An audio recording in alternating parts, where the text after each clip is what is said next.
প্রায় প্রত্যেকটা জায়গায় আমরা শুনেছি চিকিৎসা ব্যবস্থা আপনাদের সাথে কিভাবে বৈষম্য করছে, কিভাবে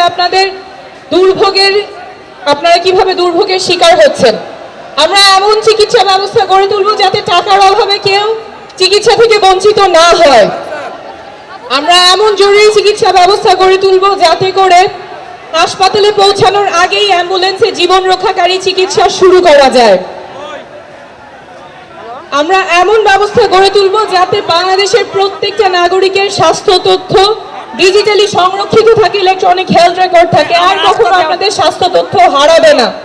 ফলে অপ্রয়োজনীয় টেস্ট করা কমবে, ভুল চিকিৎসার সম্ভাবনাও কমবে।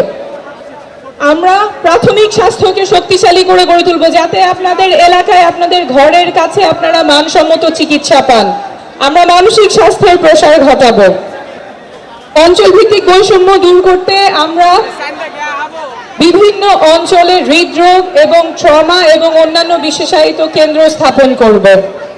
চিকিৎসার অভাবে যাতে কারো প্রাণহানি, অহেতুক প্রাণহানি না হয় এমন চিকিৎসা ব্যবস্থা আমরা গড়ে তুলব। আমাদের অর্থনীতি এমন হবে, কল্যাণমুখী অর্থনীতি হবে যেখানে সকলের কর্মসংস্থান নিশ্চিত হবে। শুধুমাত্র কর্মসংস্থান না, যেখানে একটা চাকরি নিশ্চিত হবে, মর্যাদাপূর্ণ চাকরি নিশ্চিত হবে, এমন কর্মসংস্থান নিশ্চিত হবে। শুধুমাত্র বেতন খেয়ে পড়ে বাঁচার অবস্থা, এমন কর্মসংস্থান আমরা চাই না। এমন কর্মসংস্থান চাই যেখানে নাগরিকের মর্যাদা থাকবে এবং ভালো করে বাঁচার সুযোগ দিবে। আমরা কর কাঠামো ন্যায্যভাবে ঢেলে সাজাবো যাতে করে ধনী গরিবের বৈষম্য দূর হয়।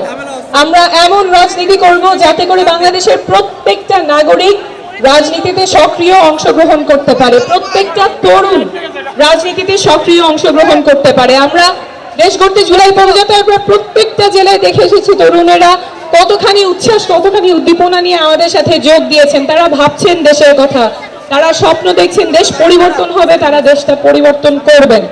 কিন্তু বারবার আমরা শুনছি এই তরুণদেরকে হেয় করা হচ্ছে, ছোট করা হচ্ছে, তরুণরা দেশ নিয়ে বোঝে না, তারা পরিবর্তন আনতে পারবে না।